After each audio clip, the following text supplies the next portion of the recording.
नमस्कार, मैं हूं अजय भारद्वाज और आप इस समय ग्राउंड मीडिया देख रहे हैं और ग्राउंड से जुड़ी हर खबर आपके सामने लेकर के आते हैं।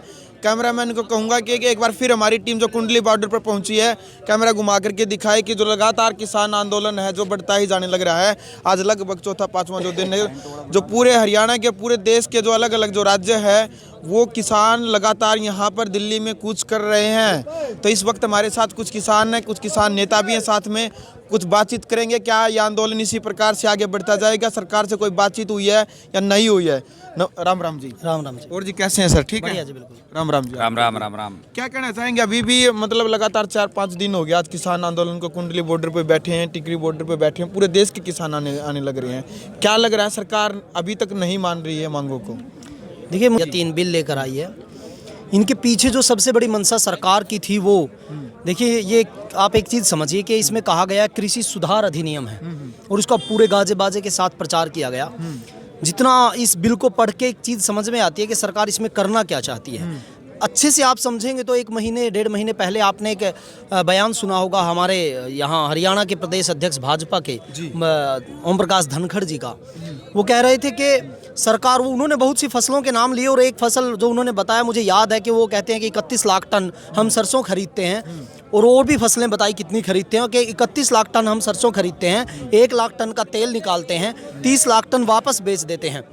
और उससे क्या होता है कि वो जो 500-700 रुपये उससे सस्ती बिकती है वो बाजार में, और वो 500-700 रुपये किसान को बचे, इसीलिए हम एमएसपी पे सरसों खरीदते हैं। उनके बयान से समझ में आता है कि जो 30 लाख टन पे वो 500-700 रुपये क्विंटल का जो खर्चा सरकार को होता है, इसी तरह सभी फसलों की जो दिक्कतें हैं सरकार को महंगी पड़ती हैं, उससे पीछा छुड़ाने के लिए एमएसपी उनके लिए एक समस्या है।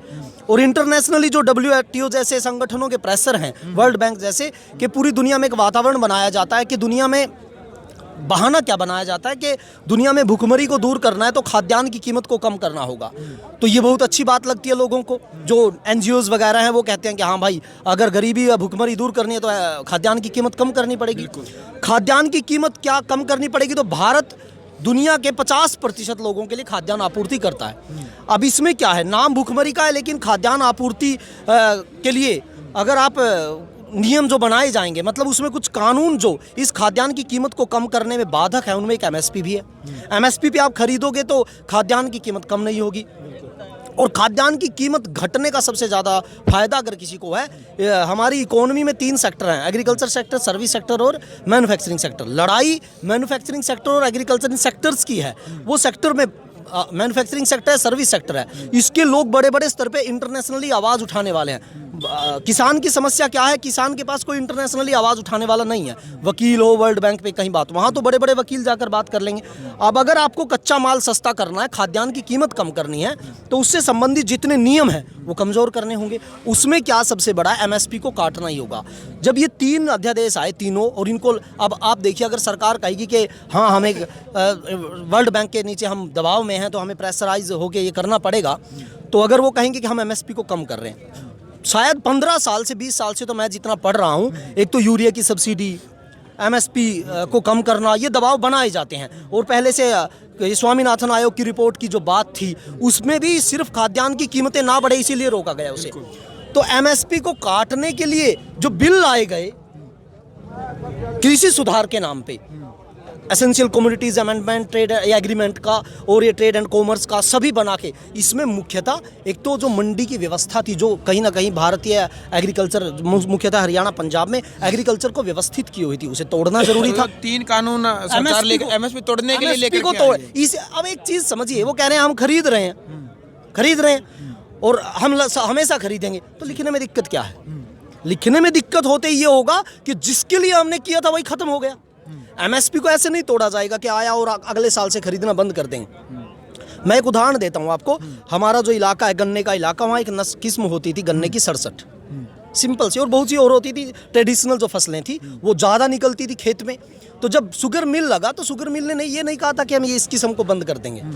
शुगर मिल लगा, किसानों ने पूरा ढिंडोरा पीटा, शुगर मिल लग गया, और जो वो ट्रेडिशनल सिस्टम था, कोल्हू पे गुड़ बनाते थे, शक्कर बनाते थे, वो धीरे धीरे मिल के सामने मर गया। अब क्या हो गया? दुकान हो गई एक। अब दुकान कहती है कि हम 67 गन्ना नहीं खरीदेंगे, अर्ली वैरायटी खरीदेंगे। आपको लगानी है तो लगाओगे तो लेट लेंगे। लेंगे तो इतना लेंगे, उसमें इतना परेशान कर देते हैं कि गन्ना किसान ढूंढते फिरते हैं कहाँ गिरा है, मुश्किल खड़ा कर देते हैं, वो आखिरी में वो किस्म छोड़नी पड़ती है। इसी तरह धीरे धीरे एमएसपी की फसलों को इस तरह से तोड़ा जाएगा कि धीरे धीरे अब की बार इतनी खरीदनी है, जैसे अब आप सुनते हैं इतने क्विंटल लेनी है, इतने क्विंटल लेनी है, ये सारा पीछा एमएसपी से छुड़ाना था। ये बिल इसीलिए लाए गए थे, और मंडी की व्यवस्था टूटेगी तभी ये चीज़ें टूटेगी, इसीलिए सरकार मान नहीं रही। जितने भी दर्शक है भाई, आपने पता चल गया कि एमएसपी का क्या असर पड़ने वाला है देश के जितने भी किसान एमएसपी टूटने के ऊपर है। तो इसलिए जो लाखों की संख्या में दिल्ली के ऊपर जो कूच कर रहे हैं लगातार जो किसान है, उनके समझ में आ गई जी, फिर तो किसान ना गया बात जो भी ताने लग रहे हैं। देखिए, किसान को एक चीज़ समझ में आ गई है, बहुत ज़्यादा जो पढ़ा लिखा वर्ग है किसान का, उसको एक चीज़ समझ में आ रही है कि एमएसपी को तो इसमें हटाया गया है। जिन्होंने बिल पढ़े हैं उनको तो समझ में एमएसपी को इसमें हटाया गया, और एक किसान को एक चीज़ समझ में आ गई है, चाहे कोई बिल आया हो या कोई भी सरकार हो, इससे पिछली सरकार कांग्रेस की हो, जब भी ये सुधार आते हैं तो भारत की जीडीपी में 60% की हिस्सेदारी वाला सेक्टर 14% पे आ गया, तो इन्हीं बिलों के कारण आया। बिल्कुल, ये बिल आते रहे, घटते गए। जसवीर जी, तो आगे की किसानों की क्या रणनीति रहेगी? उस तरफ से अमित शाह का जो बयान है कि जहां दिल्ली पुलिस कह रही है वहां बैठिए, हम आपसे पहले ही बात करेंगे, नहीं तो 3 दिसंबर का टाइम दिया गया है। देखिए, मुझे तो एक चीज़ समझ में नहीं आ रही कि 3 दिसंबर को हम बात करेंगे और यहाँ से वहाँ पर शिफ्ट हो जाइए। आप एक चीज़ देखिए, लाखों लोग, हजारों वाहन, वहाँ से वहाँ जाने से कौन सा मुहूर्त निकलेगा? अगर बात करनी है यहाँ से वहाँ जाने की जो मेहनत, उससे अच्छा यहाँ बात करो और घर भेज दो। दिल्ली को जो फायदा होना चाहिए, फायदा तो यही है। अगर हमें जिम्मेदारी सिखा, जिम्मेदारी उनकी बनती है, आए बात करें और घर भेजो, जाओ भाई, दिक्कत क्या? वो यहाँ से हजारों लोगों को वहाँ उठाएंगे, लाखों लोग, हजारों वाहन वहाँ जाएंगे, फिर वो बात क्यों? महीनों की प्रक्रिया थोड़ी है। तो दूसरी बात, जो किसानों की सरकार की बात होगी, वो तो लीडरशिप जो किसान संगठनों की वो करेगी, हम इसमें सहयोगी मान। बिल्कुल। अजी भाई साहब क्या कहना चाहते हैं? देखिए, 3 तारीख को कोई नया मुहूर्त निकलवाया गया पंडित जी से। ये लाखों किसान, इनके बच्चे हैं, इनके घर परिवार हैं, इनको कोई शौक थोड़ी है यहाँ ठंड में, इतनी ठंड में पड़ने का। कोई देश का कोई नुमाइंदा, हरियाणा प्रदेश की सरकार का, कोई सेंटर का कोई नुमाइंदा इनके बीच आया है? किसी ने कोई बात करी है?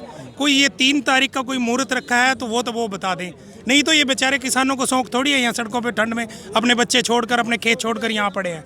और ये प्रधानमंत्री जी कहते हैं कि किसानों को इस बिल के बारे में प्रॉपर जानकारी देनी पड़ेगी।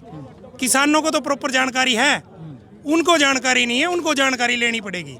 देश के किसान को जानकारी है, तभी तो किसान, पूरे देश का किसान आज बॉर्डर पे यहाँ पड़ा है दिल्ली के।